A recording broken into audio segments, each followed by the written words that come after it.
Hello dear student, आज की इस वीडियो में क्लास 10th फिजिक्स का चैप्टर नंबर फर्स्ट प्रकाश का परावर्तन के अति लघुतरीय प्रश्नों का उत्तर लिखने वाले हैं और पढ़ने वाले हैं। ठीक है, तो आप सभी बने रहें, इस चीज को देखिए। आपको इस चैप्टर का पूरा अति लघुतरीय, लघुतरीय, आंकिक प्रश्न सभी का वीडियो आपको इस चैनल पे उपलब्ध कराया जाएगा। यदि आप लोग चैनल पे नए हैं तो चैनल को सब्सक्राइब कर लीजिएगा ताकि जो भी वीडियो अपलोड करे आपके पास उसका नोटिफिकेशन पहुंच सके। तो चलिए आज की इस वीडियो में अति लघुतरीय प्रश्नों का उत्तर करते हैं। आगे आने वाले वीडियो में हम लघुतरीय, दीर्घोत्तरीय और आंकिक प्रश्नों का भी वीडियो अपलोड करेंगे। तो चलिए स्टार्ट करते हैं।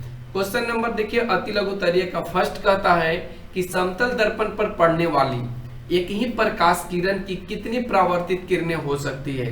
तो जैसा कि आप लोगों को पता होगा कि समतल दर्पण में जो भी प्रकाश की किरणें पड़ती है वो टकराकर या तो उसी के दिशा में लौट जाती, उसी पथ पर लौट जाती है, या उसके अगल बगल से होकर के एक ही जगह पे वो क्या होती है, परावर्तित हो जाती है। तो उत्तर में हमने यहाँ पे लिखा है 1। क्वेश्चन नंबर 2 कहता है कि समतल दर्पण पर लंबवत पड़ने वाली किरण किस प्रकार परावर्तित होती है। समतल दर्पण पर लंबवत पड़ने वाली जो प्रकाश की किरण है वो किस प्रकार परावर्तित होती है। तो जो किरण समतल दर्पण पर लंबवत पड़ती है वो लंबवत ही क्या होती है, पुनः अपने पथ पर लौट जाती है। ठीक है, उत्तर में हमने लिखा भी है कि पुनः उसी पथ पर लौट जाती है, अर्थात वह लंबवत ही लौट जाती है। क्वेश्चन नंबर 3 कहता है कि समतल दर्पण पर अभिलंब आपतन के लिए परावर्तन कोण का मान कितना होना चाहिए। तो समतल दर्पण पर अभिलंब आपतन के लिए जो आपतन कोण, परावर्तन कोण का मान होना चाहिए वो आपका 0 डिग्री होना चाहिए। यदि वो 0 डिग्री है तब वहां पे अभिलंब आपतन हो सकता है, अन्यथा नहीं हो पाता है। अगला क्वेश्चन, क्वेश्चन नंबर 4 है, वो कहता है कि प्रकाश परावर्तन के कितने नियम हैं। तो प्रकाश परावर्तन के 2 नियम होते हैं। क्वेश्चन नंबर 5 पे आते हैं। क्वेश्चन नंबर 5 कहता है कि समतल दर्पण में वस्तु दूरी और प्रतिबिंब दूरी में क्या डिफरेंस होता है, या क्या रिलेशन होता है, क्या संबंध होता है, ये बताना है। उत्तर में हमने लिखा है कि समतल दर्पण में वस्तु दूरी और प्रतिबिंब दूरी में जो संबंध होता है वो दोनों बराबर का होता है, अर्थात वस्तु दूरी प्रतिबिंब दूरी के बराबर होता है। इसका कहने का मतलब क्या है कि आप जितना दूर वस्तु को रखेंगे प्रतिबिंब उतना ही दूर बनता है। अगला क्वेश्चन आइए, क्वेश्चन नंबर 6 में कहता है कि गोलीय दर्पण कितने प्रकार के होते हैं, उनके नाम लिखिए। उत्तर में हमने लिखा है कि गोलीय दर्पण 2 प्रकार के होते हैं। एक आपका उत्तल दर्पण होता है और सेकंड आपका अवतल दर्पण होता है। क्वेश्चन नंबर 7 में आइए। क्वेश्चन नंबर 7 कहता है कि गोलीय दर्पण का मुख्य अक्ष क्या है। गोलीय दर्पण का जो मुख्य अक्ष होता है वो क्या होता है। तो उत्तर में हमने लिखा है कि ध्रुव से वक्रता केंद्र को मिलाने वाली जो सरल रेखा होती है वही आपका मुख्य अक्ष कहलाता है। ध्रुव से वक्रता केंद्र को मिलाने वाली जो सरल रेखा होती है उसी को हम लोग मुख्य अक्ष कहते हैं। फिर अगला आइए, अगला क्वेश्चन नंबर 8 में वो कहता है कि अवतल दर्पण की फोकस की परिभाषा दीजिए। तो अवतल दर्पण में फोकस क्या होता है, इस चीज को आइए जानते हैं। उत्तर में हमने लिखा है कि अवतल दर्पण के मुख्य अक्ष के समांतर और निकटवर्ती सभी आपतित किरणें परावर्तन के बाद मुख्य अक्ष पर एक बिंदु पर अभिसारित होती है, जिसे फोकस कहते हैं। और आप सभी को पता होगा कि फोकस को F से सूचित किया जाता है और यहाँ पे मुख्य अक्ष को P से सूचित किया जाता है, तो आप ध्यान रखना। अब बढ़ते क्वेश्चन नंबर 9 पे। क्वेश्चन नंबर 9 कहता है कि गोलीय दर्पण के फोकस दूरी और उसकी वक्रता त्रिज्या में क्या संबंध है। तो अभी हमने आपको बताया था कि फोकस दूरी को या फोकस को F से सूचित किया जाता है और वक्रता त्रिज्या को R से सूचित किया जाता है। तो इस क्वेश्चन का कहने का मतलब है कि F और R में क्या रिलेशन है। तो उत्तर में हमने देखिए लिखा है कि गोलीय दर्पण की फोकस दूरी वक्रता त्रिज्या की आधी होती है, यही संबंध है। अर्थात अगर सूत्र में देखना चाहेंगे तो उसको हम लोग बोलते हैं F बराबर R/2। अब बढ़ते क्वेश्चन नंबर 10 पे। क्वेश्चन नंबर 10 कहता है कि एक दर्पण का नाम बताएं जो किसी वस्तु का सीधा और आवर्धित प्रतिबिंब दे सके। तो आप सभी को यहाँ पे थोड़ा सा पता होना चाहिए कि आवर्धित का मतलब होता है बड़ा प्रतिबिंब। और बड़ा प्रतिबिंब कौन सा दर्पण देता है? तो ये आपका अवतल दर्पण देता है, उत्तल दर्पण नहीं देता है, क्योंकि उत्तल दर्पण किसी वस्तु का सीधा और वस्तु से छोटा प्रतिबिंब देता है। तो इसका उत्तर हो जाएगा अवतल दर्पण। क्वेश्चन नंबर 11 आइए। क्वेश्चन नंबर 11 कहता है कि एक अवतल दर्पण द्वारा आभासी प्रतिबिंब बनने के लिए वस्तु का स्थान कहाँ होना चाहिए? यानी इस क्वेश्चन का मतलब समझिए। तो ये क्वेश्चन में आपको आभासी का मतलब कहा गया है काल्पनिक, ठीक है। यानी कहा गया है कि अवतल दर्पण पर हम किसी वस्तु को कहाँ रखें कि उसका आभासी प्रतिबिंब बने। तो उत्तर में हमने लिखा है कि वस्तु को फोकस और ध्रुव के बीच रखें। यानी अगर इसको हम लोग शॉर्ट फॉर्म में जाने तो F और P के बीच में यदि आप रखते हैं तो उस वस्तु का प्रतिबिंब आभासी बनेगा। अब बढ़ते हैं क्वेश्चन नंबर 12 पे। क्वेश्चन नंबर 12 कहता है कि यदि कोई वस्तु किसी अवतल दर्पण के वक्रता केंद्र पर रखी हो तो उसका प्रतिबिंब कहाँ और कैसा बनता है? तो देखिए इस क्वेश्चन को समझिए। क्वेश्चन में कहा है किसी वस्तु को या कोई भी वस्तु हो वो किसी अवतल दर्पण के वक्रता केंद्र कहने का मतलब यदि C पर रखा जाए तो वो वस्तु का प्रतिबिंब कहाँ बनता है? तो आप सभी को पता होगा कि जब हम लोग वस्तु को वक्रता केंद्र पर रखते हैं तो वक्रता केंद्र पर ही उसका प्रतिबिंब बनता है, और जो वस्तु होता है वो क्या, उसका जो प्रतिबिंब बनता है वो इक्वल बनता है, ठीक है। तो आप इस चीज को समझ पाए होंगे। अब आगे देख लेते हैं अब इसका क्या उत्तर लिखे हमने। तो उत्तर में देखिए हमने यहाँ पे लिखा है कि प्रतिबिंब वक्रता केंद्र पर ही बनेगा, वास्तविक बनेगा, उल्टा बनेगा और वस्तु के बराबर बनेगा, ठीक है। अब बढ़ते अगले क्वेश्चन। क्वेश्चन नंबर 13 क्या कहता है कि वस्तु दूरी u का चिन्ह क्या होगा? वस्तु दूरी u का चिन्ह क्या होगा जब एक अवतल दर्पण के सामने किसी वस्तु को रखा जाता है? तो इसका सही जवाब हो जाएगा कि वो ऋणात्मक होगा। u का चिन्ह क्या होगा? ऋणात्मक होगा। आप लोग को याद होना चाहिए कि जो वस्तु दूरी u होता है वो उत्तल दर्पण और अवतल दर्पण दोनों में ऋणात्मक ही होता है। अगले क्वेश्चन नंबर 14 पे आते हैं। क्वेश्चन नंबर 14 कहता है कि 10 सेंटीमीटर फोकस दूरी वाले अवतल दर्पण से 15 सेंटीमीटर की दूरी पर रखी वस्तु के प्रतिबिंब की प्रकृति क्या होगी? 10 सेंटीमीटर फोकस दूरी वाले, यानी यहाँ पे F का जो मान दिया है, अगर हम लोग इसको अंकित प्रश्न को मान करके सोल्व करें तो F बराबर दिया है 10 सेंटीमीटर, अवतल दर्पण से 15 सेंटीमीटर की दूरी पर रखी गई है। यानी U बराबर दिया है तो U यहाँ पे माइनस हो जाएगा और ये आपको 15 सेंटीमीटर दिया है। और आपसे पूछा है कि इस प्रतिबिंब की प्रकृति क्या होगी?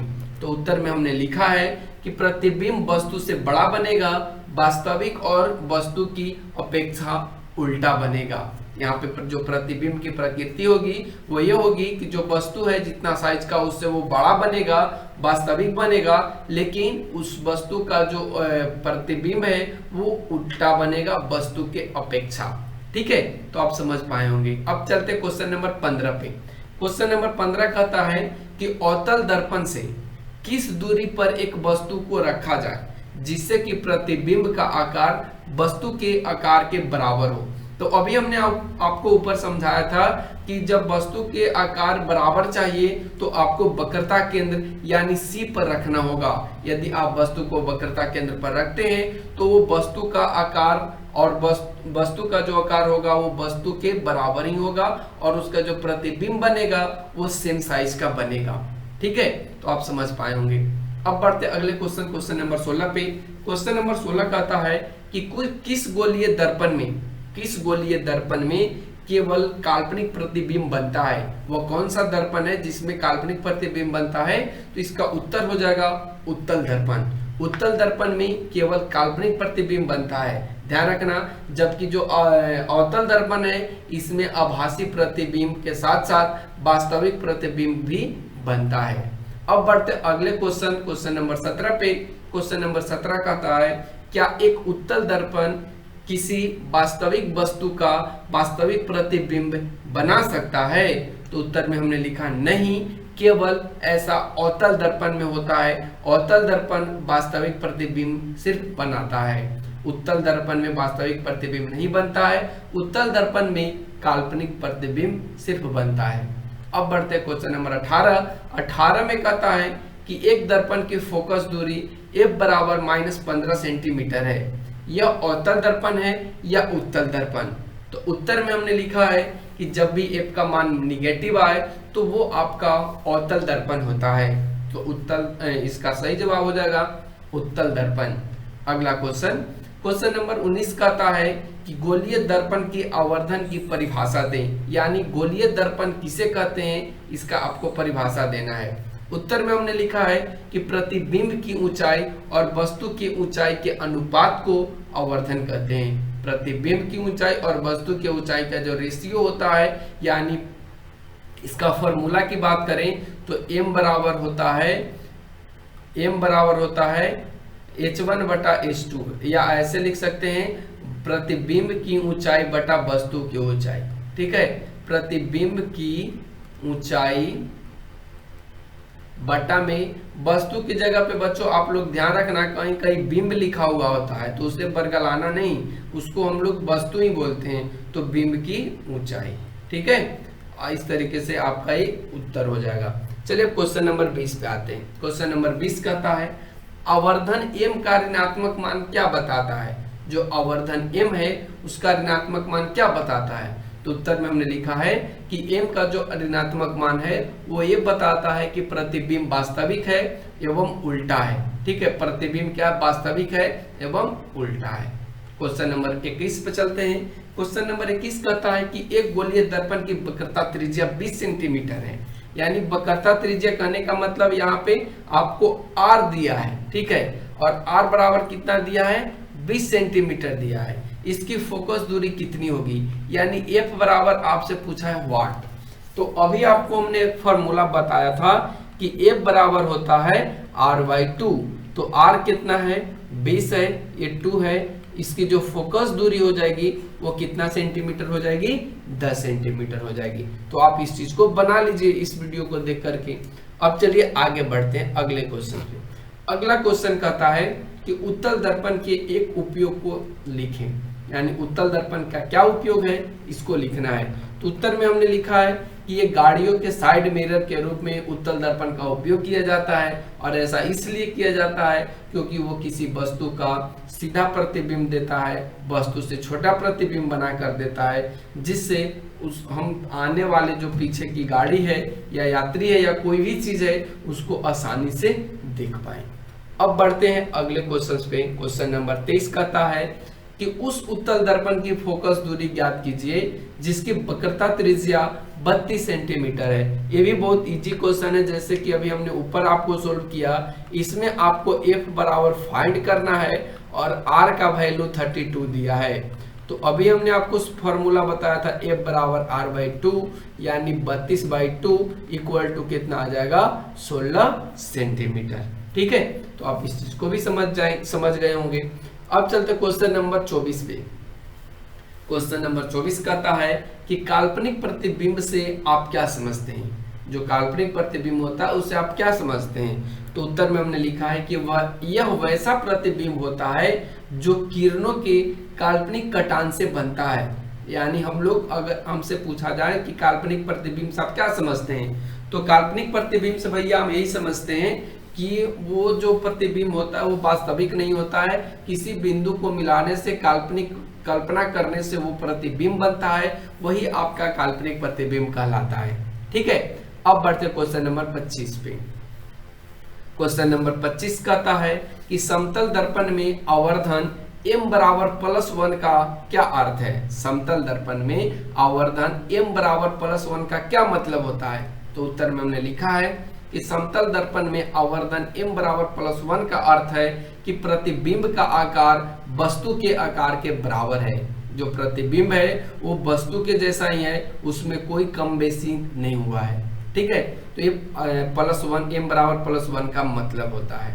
फिर उसके बाद क्वेश्चन नंबर 26 पे आइए। क्वेश्चन नंबर 26 कहता है कि एक गोलीय दर्पण जिसका वक्रता केंद्र C पर एक किरण A से B आपतित होती है, यह किरण किस दिशा में परावर्तित होगी।